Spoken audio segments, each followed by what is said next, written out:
the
game से आ गया है।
Yeah, good morning, everyone.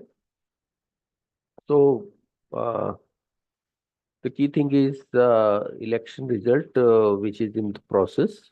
The initial results, uh, though apparently indicating a bit softer trend as compared to the expectations.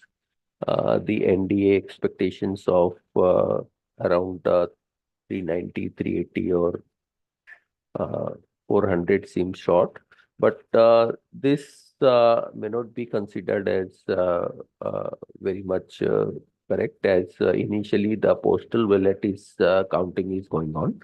The uh, Thereafter the ECM machine will be added. So this we should not get full trend from this. Last year also we saw after 9:30 or 10 o'clock the trend good top favor in case of NDA. So quite possible this can happen again. But anyhow, the overall policy of the government are likely to sustain for a long term, and that will have a positive impact over a period of time, though there could be some volatility in between. Uh, Apart from that, we had seen yesterday oil coming off sharply by almost around $4.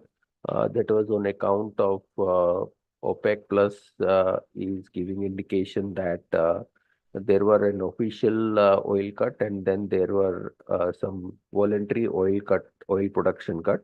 So the voluntary oil production cut, it's been left to the people who had done the voluntary oil cut to uh, get it reversed post October.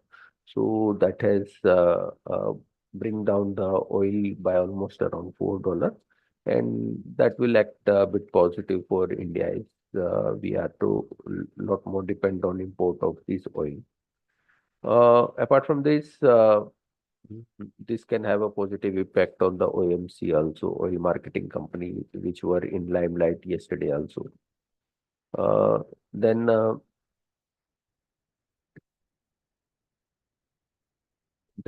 apart from that, Asian markets are a bit soft, whereas the US market are more of a flattish, even in the futures are also flattish. Market is awaiting over there now the inflation data, which are expected to come in some time. I'll request technical team to take up from here. Yeah, thank you, sir. Good morning, all of you. Yesterday we saw the gap up open and Nifty managed to sustain all-time high around 23,260 above range. Today open up positive, we're likely to witness a volatile session during the day because of the election result. Nifty immediate resistance place around 23,317 and upside. If Nifty safely close today's session above, then we expect further rally. Otherwise, Nifty trading in overbought zone in upper end to any downside 23,140 and 23,000 the main support for index. And upside 23,500 and 23,640 if Nifty manages to sustain 23,317 range.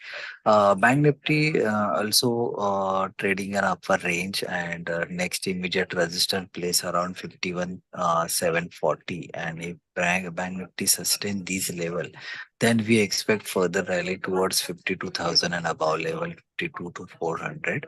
Downside first immediate support place around 50,570 and then 49,900. It's a big range for Bank Nifty.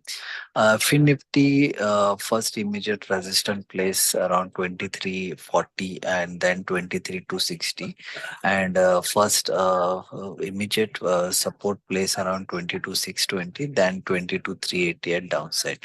All three index open a positive but remain volatile during the day. Stock specific GAIL look positive. We already given a monthly call in GAIL and this momentum to be continue in GAIL. Biocon right now trading near the support around 310 and 308 range.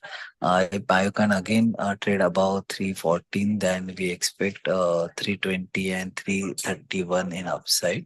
UBL looks positive around 1870 above, and we expect this momentum continue towards 1960 and 1917 in upside. 1830, 1835 is a major support for UBL.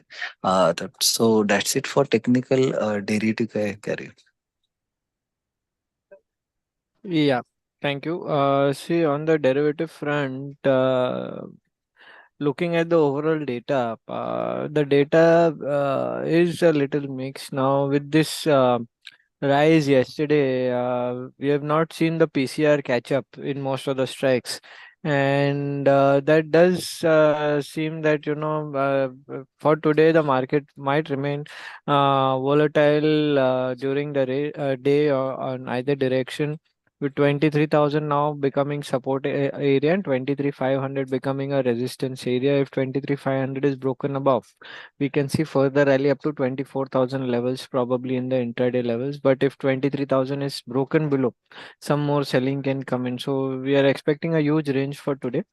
The VIX, as expected, is now starting to come down, and it can shoot down further with the results today, and again come back to its mean, which is around the 12-13 levels.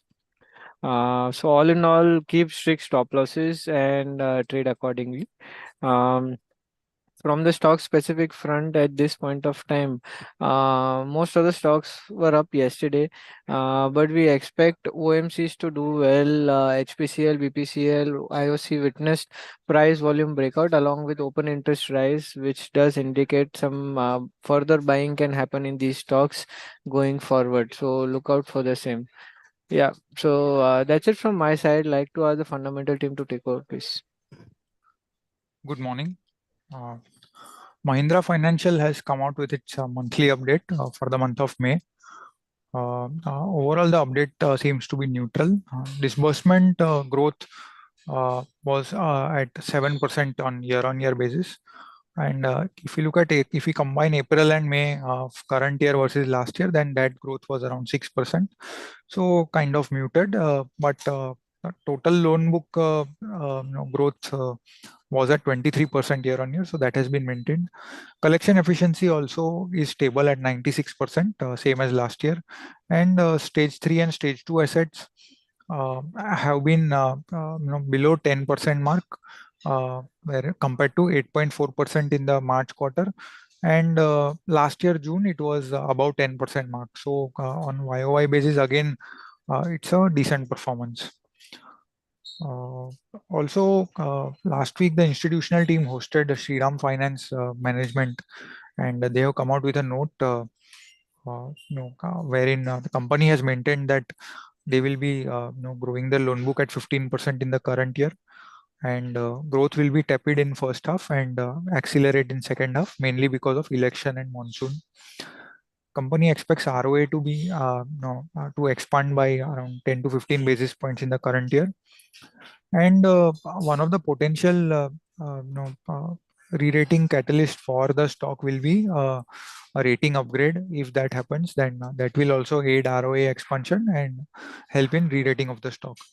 Stock is currently trading at price to book value of 1.5 times FY26, which we feel is cheap considering 15% growth and 3.5% ROA and 17% ROE.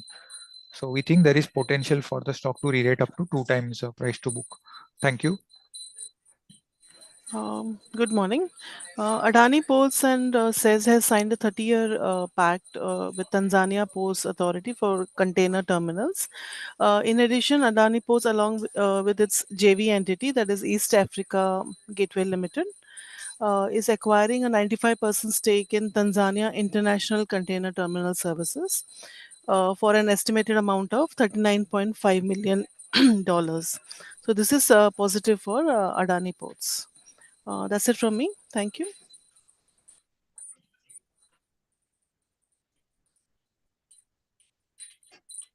So yesterday we attended the analyst meet of Suzlon, and the management has given a positive outlook for the futures, wherein the industry growth is expected to be strong. This year there was a strong bid out, and that will get translated into revenue in the coming year.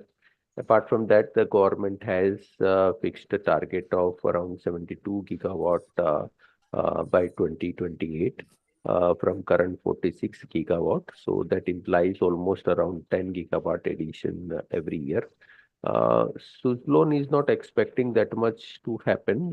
They expect 5 gigawatt to get added in the industry in FY25, and then gradually pick up to 10 gigawatt by FY27-28. That is mainly because of there are two hurdles, the key hurdles. One is availability of land, and then another is transmission. So these two hurdles will not allow aggressive target of the government which can be met. But anyhow, from the current year's level, what company is doing, company market share in this is around 25 to 30%. And in the current year, company has implemented around 710 gigawatt, 710 megawatt in the FY24, wherein the current order book is almost around 4 gigawatt, 4,000 megawatt. Though year end it was at around 3,000, but thereafter company has got few large orders. So as of now, they have around 4,000 megawatt orders. So considering that, quite possible if the government plan is to implement at 5,000 gigawatt in the megawatt in the FY25, if they maintain their share of around 25%, quite possible they will implement 1250 megawatt of the power and installation in current year, and that is supported by the order book which they are carrying.